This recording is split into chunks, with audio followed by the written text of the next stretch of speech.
ബാങ്കിൽ പുതിയ അഡ്മിനിസ്ട്രേറ്റർ ചുമതലയേറ്റു.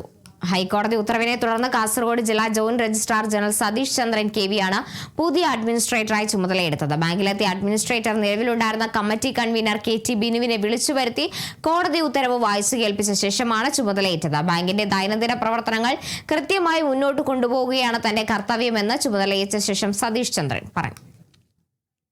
മുക്കം പ്രദേശത്തെ ഏറ്റവും നല്ലൊരു സഹകരണ സാമ്പത്തിക കേന്ദ്രമായിട്ട് മുക്കം ഭാഗത്തുള്ള എല്ലാ സഹകാരികൾക്കും ജനങ്ങൾക്കും സംഘത്തിലെ അംഗങ്ങൾക്കും ഒക്കെ പ്രയോജനപ്രദമാവുന്ന രീതിയിൽ സർക്കാരിൻ്റെ ഹൈക്കോടതിയുടെ നിർദ്ദേശാനുസരണം പ്രവർത്തിച്ച് ബാങ്കിനെ ഉന്നതിയിലെത്തിക്കുക എന്നുള്ളതാണ് എൻ്റെ കർത്തവ്യം.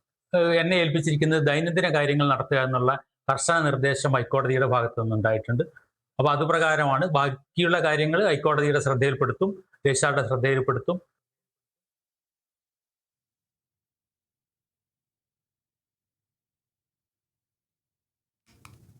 ബാങ്കിലെ CPM നേതൃത്വത്തിലുള്ള അഡ്മിനിസ്ട്രേറ്റീവ് കമ്മിറ്റിയാണ് ഹൈക്കോടതി ഉത്തരവിനെ തുടർന്ന് പിരിച്ചുവിട്ടത്. രാഷ്ട്രീയ ഇടപെടലുകളാണ് ഇപ്പോഴത്തെ ഈ നടപടിക്ക് പിന്നിലെന്നും ബാങ്ക് തെരഞ്ഞെടുപ്പ് ഉൾപ്പെടെയുള്ള കാര്യങ്ങളിൽ നിയമ നടപടികളുമായി മുന്നോട്ടു പോകുമെന്നും KT ബിനു പറഞ്ഞു.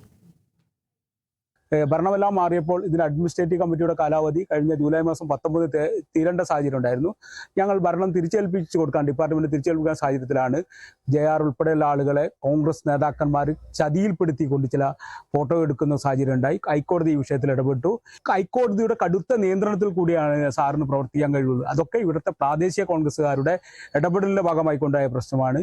ഇതിൽ ഇലക്ഷനുമായി ബന്ധപ്പെട്ടുള്ള കേസുകൾ ഹൈക്കോടതിയിൽ ഇന്നുൾപ്പെടെ നടന്നു വരികയാണ്. അതിൽ ഞങ്ങൾ ഇലക്ഷനുമായി മുന്നോട്ട് പോകുന്ന കാര്യങ്ങളുണ്ടാവും. അതോടൊപ്പം തന്നെ ഇതിൽ നടന്ന അഴിമതിക്കാരെ സമൂഹത്തിന് മുന്നിൽ തുറന്നു കാണിക്കാനും അതിന്റെ കേസുമായി ബന്ധപ്പെട്ട കാര്യത്തിൽ ഞങ്ങൾ ശക്തമായി മുന്നോട്ട് പോകും.